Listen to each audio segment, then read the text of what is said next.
Hello everyone, we're gathered here today to discuss new upcoming organization known as Gentle Hands for Homeless Care. This organization was developed to accommodate those in need of assistance, whether a shelter or getting back on their feet. The main issue that we're facing is that too many people are living on the streets, especially in the subways. Growing up in the city of New York, I was exposed to troubling scenarios of such because it was a part of my surroundings as I lived in the inner city area. I may have not had it all growing up, but my mother did her best to make sure I was comfortable. There are people who are homeless, and we as outsiders are not aware or may not even know how they got into this predicament in the first place. That's why I'm addressing you all as members of our city council to give the organization, which I stand behind 100%, the opportunity to help others. Here are some facts on homelessness in America. Over 500,000 people are homeless. Families with children, about 30%. Children under the age of 18 years old, 39%. Veterans, 13%. Victims of domestic violence, 15%. Mental illness, 26%. And addiction disorders, 30%. 1/4 of homeless people are children. Children often become abandoned because their parents cannot afford to take care of them. Tens of thousands of veterans are homeless.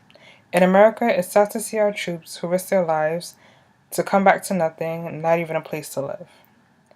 Domestic violence is a leading cause of homelessness in women. Women have been physically and verbally abused and are more than likely ashamed of their situation, so they keep to themselves and avoid seeking shelter elsewhere. Many people are homeless because they cannot afford rent.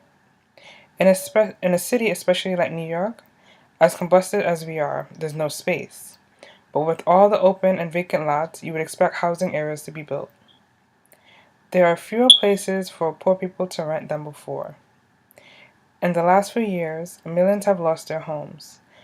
A recent example can be the recession which occurred in 2008.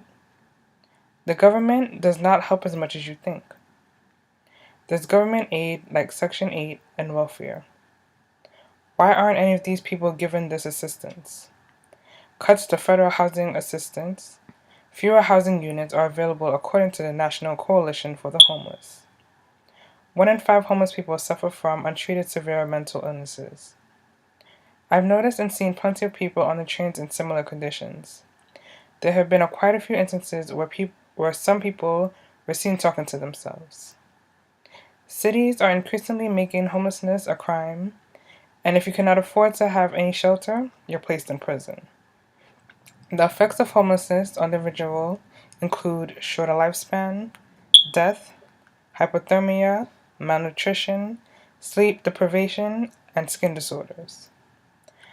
A solution may be better employment opportunities, expansion of education and training programs, to increase minimum wage. The current minimum wage varies across the country. For New York City, it was recently raised to about $8.25. A daily person's salary may be less than $200 for a 2-week pay period. If rent cost is about $800, there's no way anybody can live off of $200 to even pay for rent, food, any other utilities. Provided more low-income housing and funding would be more beneficial for those who have no place to go. It's mainly important to help those who are less than fortunate because not only will you feel good about it, but it will also guarantee someone who may have been down on their luck before that are willing to assist them. In this situation, as our city council members, it's very key that we take the initiative and drive to help others because not many people are doing it. And as a city, you're on a local level. You're not going to be able to get any funds from the state or federal unless bills are passed and it's a detrimental case. So to walk around every day, taking public transportation, seeing people living on trains, living in train stations is not a healthy environment for others because it's a danger to our welfare as well. People who can walk around, who have clothing, a place to live, and whatever else. So it's a detrimental situation that needs helping as soon as possible.